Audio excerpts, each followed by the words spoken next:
everyone. Yesterday, some of the news sources, some of the analysts, etc., were speculating what could be expected for Ukraine as the result of the G7 summit. Could it be?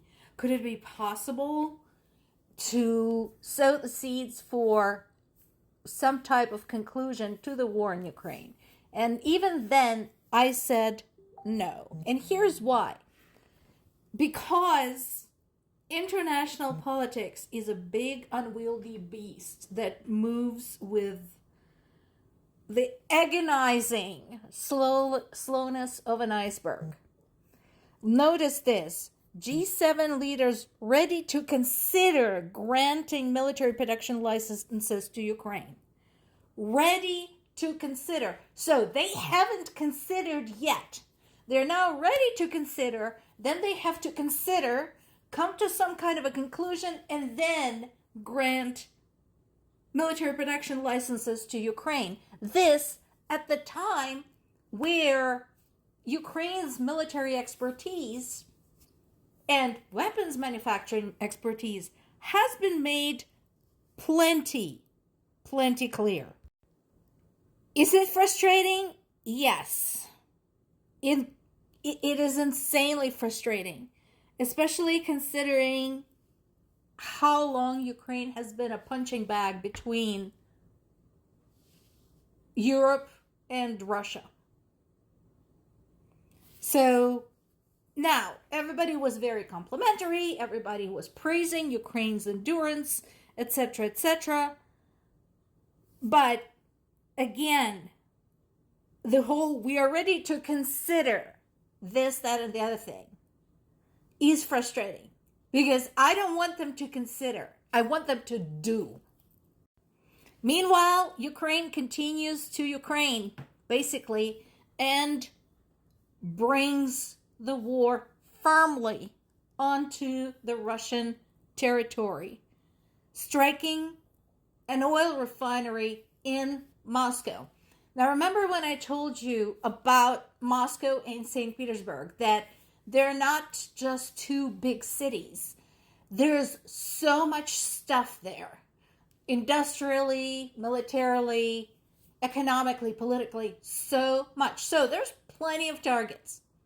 They don't need to target palaces, museums, and cathedrals like Russia does in order to hit something valuable. And this is the example.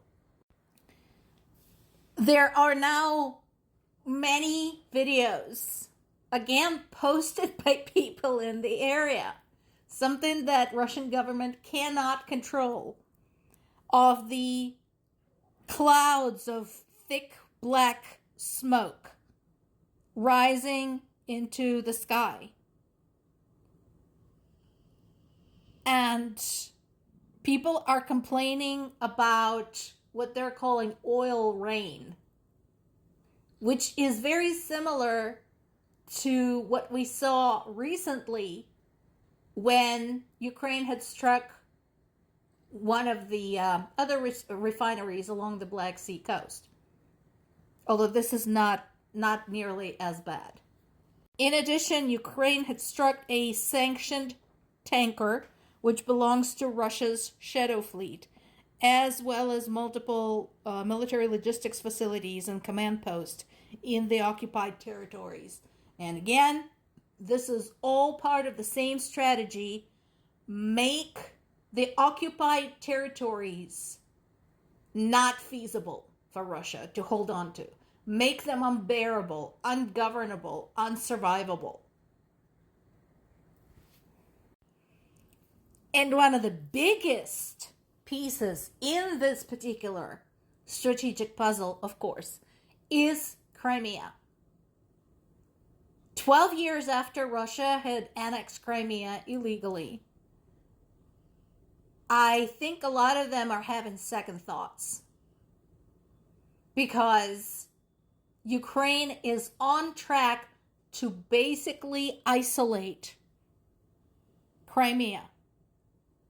Nothing goes in, nothing goes out. What are you guys going to do? They can't get in or out by land. They can't get in or out by sea. All of that is being very carefully monitored and targeted by the Ukrainian military. And here's the thing, and I kind of appreciate this. In the past, as I mentioned, in a lot of cases when preparing for a new operation of some type, Ukrainian military command kept fairly quiet. They might let slip, yes, we have something in the work, but they never shared the details. With this one, it's different. High-ranking Ukrainian military officers, with the blessing of the president, said, yes, we see everything that happens in Crimea and along the Sea of Azov and Black Sea coast. We know your every sneeze.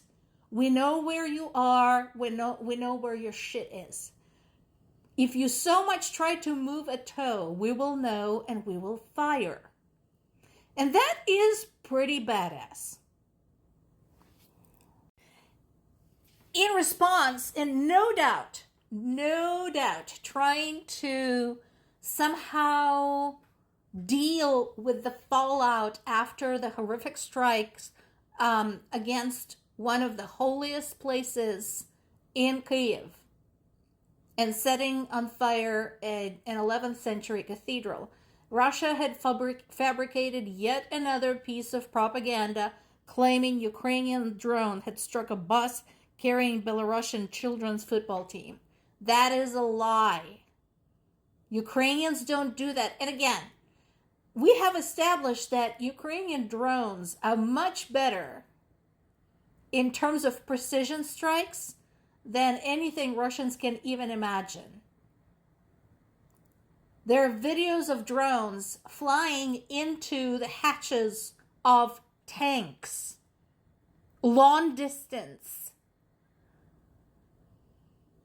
Ukrainian government, Ukrainian military, and Ukrainian people understand very well the ramifications to Ukraine should it start hitting peaceful targets, civilian targets, and killing children, which is why they do not do that.